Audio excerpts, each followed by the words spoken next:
फिर आ जाती हैं changes in the body after death. Thanatology वाला टॉपिक जो हम कर रहे हैं, it is related to death. जो मैंने शुरू में आपको बताया था कि what is death, cause of death क्या होता है, फिर मैकेनिज्म, मोड, मैनर, फिर डेथ के बाद चेंजेस क्या डेवलप होती हैं आफ्टर द डेथ। ठीक है, चेंजेस पढ़ने का क्या सिग्निफिकेंस है या फोरेंसिक इंपॉर्टेंस क्या है, मेडिको लीगल सिग्निफिकेंस क्या है चेंजेस का, क्यों देखते हैं हम लोग। यस, टाइम ऑफ डेथ या टाइम पीरियड हमें पता लग जाता है।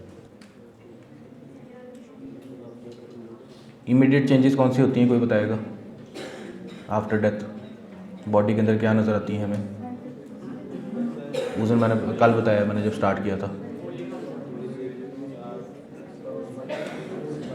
डिक्लेयर कैसे करते हैं डेथ को, हमने क्या चीज़ें देखनी होती हैं। पहले तो वाइटल्स ही आ गए ना सारे, cessation of circulation, cessation of respiration, cessation of, हाँ, CNS से रिलेटेड फंक्शंस होते हैं वो डिप्रेस हो जाते हैं। ये 3 चीज़ें इसके अंदर आ जाएंगी। EEG करते हैं, ECG करते हैं, ठीक है, ये सारी चीज़ें आपकी इमीडिएट चेंजेस के अंदर आ जाती हैं। अर्ली चेंजेस क्या होती हैं, एल्गर मोर्टिस या कूलिंग ऑफ बॉडी, ठीक है, स्किन चेंजेस अभी दिखाता हूँ क्या है, और आई चेंजेस, इस पर भी नोट आ जाता है अलग। What are the skin changes या आई चेंजेस अर्ली जो हमें डिटेक्ट होती हैं बॉडी के अंदर, उसको मेंशन कर दें, उसको एनुमरेट कर दें। फिर कॉन्टैक्ट फ्लैटनिंग या लाइवर मोर्टिस, इसका कोई आइडिया क्या होता है। कॉन्टैक्ट फ्लैटनिंग वर्ड से पता लग रहा है, जो एरियाज बॉडी के इन कांटेक्ट हैं वो फ्लैट हो जाते हैं और वहाँ से ब्लड जो है डिस्प्लेस हो जाता है। तो वो एरियाज जो किस तरह के नज़र आएंगे, पेल कि ब्लड जो डिस्प्लेस हो गया, और फ्लैट, कॉन्टैक्ट फ्लैटनिंग। और लाइवर मोर्टिस या पोस्टमार्टम लिविडिटी या पोस्टमार्टम हाइपोस्टेसिस कि ब्लड जो है वो पूल हो जाता है ग्रेविटी एरियाज़ के अंदर। फिर राइगर मोर्टिस है, इसका कुछ idea. Yes, stiffening of muscles after death, ATP ADP की डिप्लेशन की वजह से। लेट चेंजेस में प्यूट्रिफिकेशन है, मम्मीफिकेशन है, ये जो भी मैंने आपको बताया था। अर्ली चेंजेस में प्राइमरी फ्लैसिडिटी या लॉस ऑफ रिफ्लेक्सेस। नॉर्मली क्या होता है, CNS का कंट्रोल क्या होता है बॉडी के ऊपर, उसने क्या किया होता है, CNS ने टोन मेंटेन की होती है बॉडी की, शाबाश, कंट्रोल किया होता है बॉडी को। हमारे ये मूवमेंट्स, हमारे रिफ्लेक्सेस और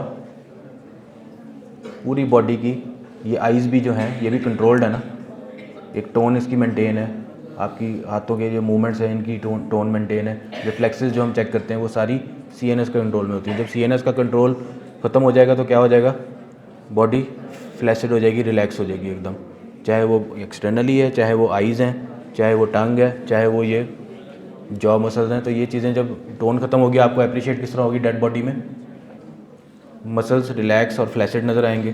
जैसे देखा है ना, जब हॉस्पिटल में या कभी डेड बॉडी आप देखो तो उसको यहाँ बंधा होता है, वो क्यों किया होता है, जॉ ड्रॉपिंग, या वो इनिशियली क्या होता है कि मसल रिलैक्स होने की वजह से ड्रॉप करता है इसका।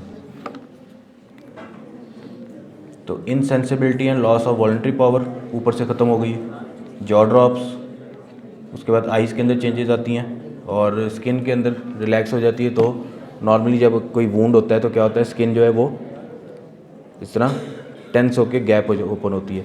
लेकिन डेड बॉडीज़ के अंदर जब हम अगर कट लगाएंगे तो वो इस तरह से खुलेगा नहीं या ब्लीड नहीं करेगा, वो रिलैक्स होगी स्किन, बिल्कुल टोनिसिटी ख़त्म हो जाएगी उसकी। लैक ऑफ EEG और ECG, स्किन इलास्टिसिटी, स्किन का पेलर नज़र आएगा आपको, जो आप देखते हो पेल हो जाती है स्किन, शाइनिंगनेस है वो ख़त्म हो जाती है।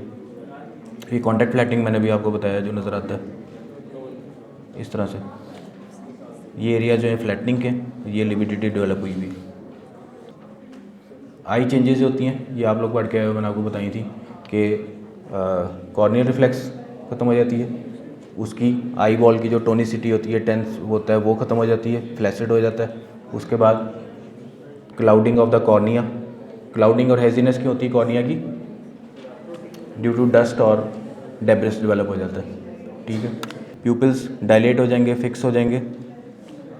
फिर एक चीज़ ये पूछी जाती है, व्हाट इज़ कैटल ट्रैकिंग और रेटिनल ट्रैकिंग फिनोमिना। ये क्या होता है, रेटिना को जो हम देखते हैं, आपने अगर ऑप्थेल्मोस्कोप से देखो तो आपको वेसल्स नज़र आती हैं उसके अंदर, ऑरेंज बैकग्राउंड के अंदर। तो आफ्टर डेथ क्या होता है कि ब्लड वेसल्स जो होती हैं वो सेगमेंटेड फॉर्म में होती हैं, उसको ब्लड जो है वो क्लॉट होके टुकड़ों में डेवलप हो जाता है। तो जब ऑप्थेल्मोस्कोप से हम देखेंगे, बाकी बॉडी में भी होता है लेकिन ऑप्थेल्मोस्कोप से देखेंगे तो वो सेगमेंटेड फॉर्म में नजर आएंगी वेसल्स। उसको हम कहते हैं रेटिनल ट्रैकिंग या कैटल ट्रैकिंग फिनोमिना। फिर ये rise of potassium in the vitreous, eyes का जो विट्रस होता है वो उसके अंदर पोटेशियम लेवल हाई हो जाता है। बाकी चेंजेस जो आप नेक्स्ट लेक्चर्स में देखोगे। फिर टेशनोयर फॉर्मेशन, ये इस तरह से आइज़ में ये डेवलप हो जाता है, इसको हम कहते हैं टेशनोयर। स्क्लीरा के ऊपर 3 to 4 आवर्स के अंदर एक ब्राउनिश ब्लैक डिस्कलरेशन डेवलप हो जाती है due to cellular debris. Air से जो डेब्रिस आ रहा है वो सारा, नॉर्मली क्या होता है आइज़ की होती हैं वो मॉइस्ट होती हैं, वो क्लीन आउट होता रहता है। लेकिन जब आइज़ ड्राई हो जाएंगी, आफ्टर डेथ फ्लैसिड हो जाएंगी, तो ये चीज़ें डिपॉजिट हो जाती हैं उसके ऊपर और ऐसे नज़र आती हैं हमें। तो ये छोटी छोटी चीज़ें, लेकिन एग्ज़ाम के लिहाज से और बेसिक आइडिया आपको अगर हो जाए तो आप खुद भी लिख सकते हो उसको। ठीक है। स्किन चेंजेस, आई चेंजेस, अगर कोई एक टॉपिक आ जाए 2 नंबर का 3 नंबर का, तो आप ये लिख दो, इट्स एनफ।